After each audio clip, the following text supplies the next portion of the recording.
Eldridge, small town, big secrets, nestled among rolling hills, shrouded in mist and mystery. People here whispered about the Whitmore house, perched high on a hill overlooking the town. A Victorian mansion, once grand, now decaying, empty for decades, windows like vacant eyes. Locals claimed it was haunted, whispered tales of the family that lived there, their tragic end. No one dared to go near, except us. We were young, curious, drawn to the unknown. Eldridge held a strange allure for us, and the Whitmore house, the biggest mystery of all, we couldn't resist its pull. Halloween night, the air was crisp, a slight chill. Leaves crunched underfoot. We gathered at the edge of town, 4 of us, ready for anything, or so we thought. Always up for a challenge. Trying to rationalize the fear. Sensing things the rest of us didn't. And me, David, along for the ride, hoping it wouldn't be our last. We'd heard the stories, the whispers, but tonight we'd see for ourselves. Tonight we'd explore the Whitmore house. The gate creaked open, an invitation to a nightmare. The house loomed before us, casting long shadows in the moonlight. The air grew cold, a shiver ran down my spine. We stepped inside, dust hung heavy in the air, cobwebs clung to every surface. The smell of decay filled our nostrils. A grandfather clock stood silent in the hall. Time stood still here. The silence was unnerving, broken only by our own footsteps, each one echoing through the empty halls. We were intruders in this house of shadows. We moved through the house, each room more unsettling than the last. A child's nursery, a rocking horse swayed gently, a woman's dressing table, a hairbrush lay on the vanity, as if someone had just stepped away.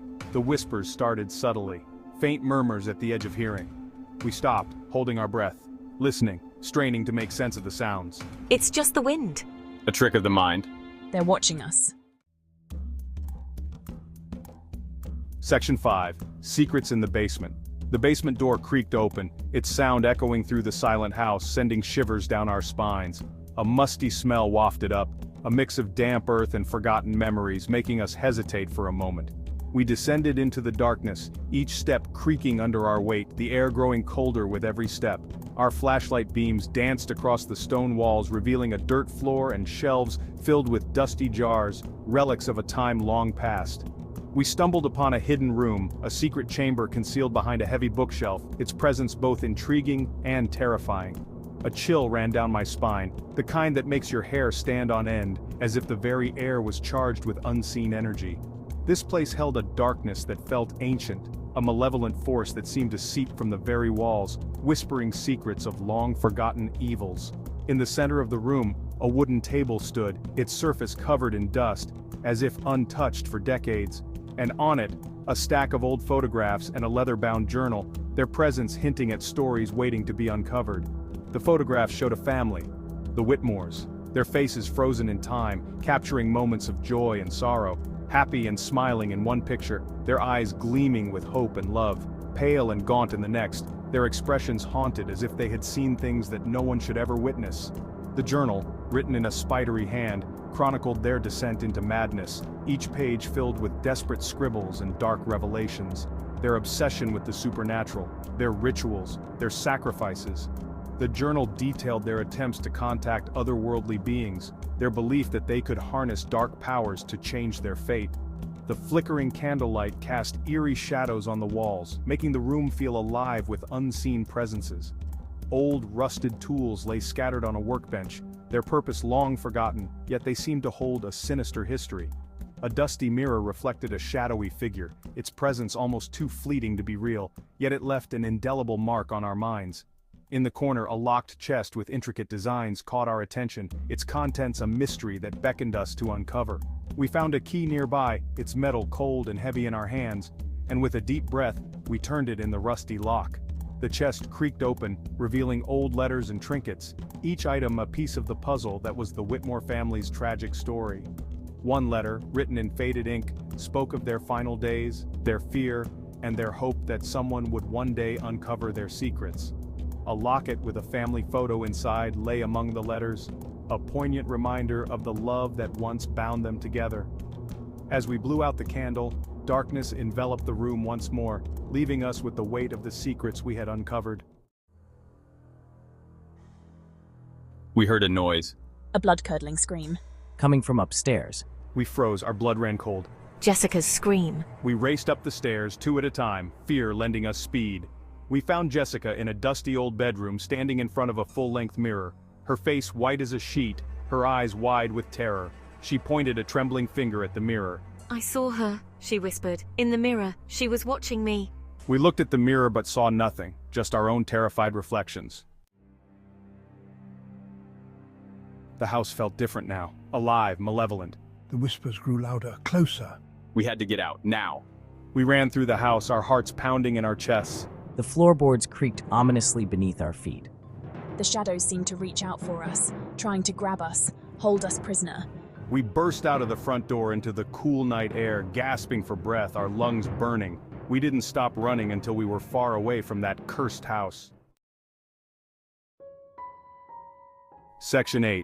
The Price of Curiosity.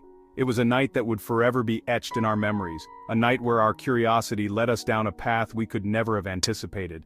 We never spoke of that night again. The silence was our unspoken agreement, a pact to bury the horrors we had witnessed. But, the memory lingered.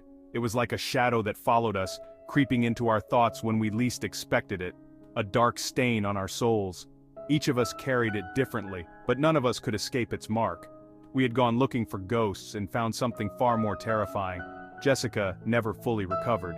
Her once vibrant spirit was now a mere flicker of its former self. She moved away from Eldridge, unable to escape the whispers that followed her. The town's gossip was relentless, and she sought solace in the anonymity of a new place.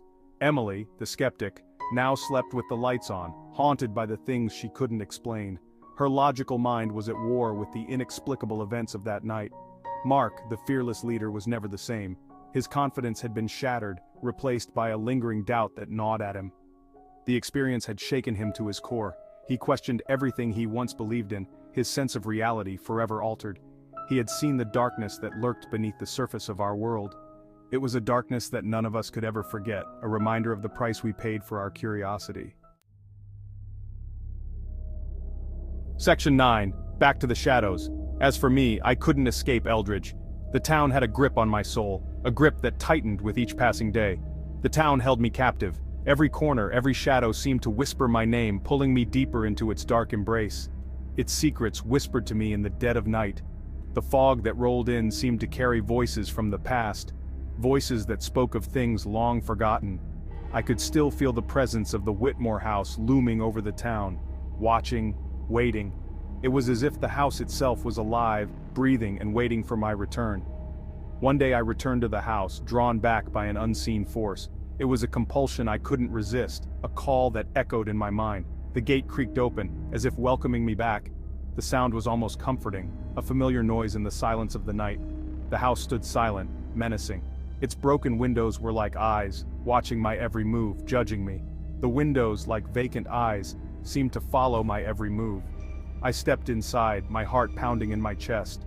The air was heavy with the weight of memories. The whispers started again. They were faint at first, like a distant echo, but they grew louder with each step I took. Faint at first, then growing louder. It was as if the house was trying to communicate with me, to tell me its secrets, as if they were trying to tell me something. The shadows seemed to move, to shift and dance in the corners of my vision. I felt a chill run down my spine as I realized I was not alone. I reached out and touched a dusty old book on a nearby shelf. It was covered in strange symbols, symbols that seemed to glow faintly in the dim light. A flickering candle cast eerie shadows on the walls, making the room seem even more alive with unseen presences. My eyes darted around the room, wide with fear. I could feel the weight of unseen eyes upon me, watching my every move. I slowly ascended the old, creaky staircase, each step echoing in the silence. The whispers grew louder, more insistent, as if urging me to continue. The hallway was dark, the lights flickering ominously. I felt a sense of dread, but I couldn't turn back now. I had to know what the house was trying to tell me. I reached out and grasped the door handle, my hand trembling. I took a deep breath and pushed the door open, stepping into the unknown. The room was dark, illuminated only by a single dim light. Shadows filled the space, and I could feel the presence of something, or someone, watching me. As I stood there, the realization dawned on me. The house wasn't just a building, it was a living entity, filled with the memories and spirits of those who had come before. And now, it had claimed me as its own. Section 10. Unanswered questions. I wandered through the empty rooms, each one a testament to the horrors that had transpired within its walls. The nursery, the dressing table, the basement, the secret chamber, the mirror. I could hear them, the whispers, the voices of the past, trapped within these walls, forever bound to this place. I left the Whitmore house that day with more questions than answers. What really happened to the Whitmores? Who was the woman in the mirror? And what did the whispers want to tell me? Section 11.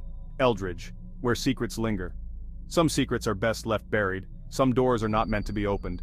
The Whitmore house remains, a haunting reminder of the darkness that lurks beneath the surface of our world.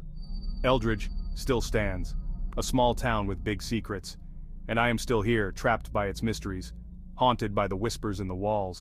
After the end of video, let's talk about an interesting browser. Welcome to the new age of browsing, where your online experience is not just about speed, but security and ease. Introducing One Browser. With One Browser, you can surf the web with confidence. Enjoy lightning-fast speeds, intuitive navigation, and powerful privacy tools to keep your data safe. Say goodbye to annoying ads and intrusive trackers. One Browser automatically blocks unwanted content, giving you a seamless browsing experience. Customize your browsing experience with themes, extensions, and bookmarks, all designed to suit your needs. With One Browser, you're in control. Whether you're streaming your favorite shows, researching, or just browsing for fun, One Browser ensures a smooth and enjoyable experience every time. Don't miss out. One Browser is the must-have tool of 2024. Try it now. Join the revolution of smarter browsing. Download One Browser today and take the first step towards a better online experience.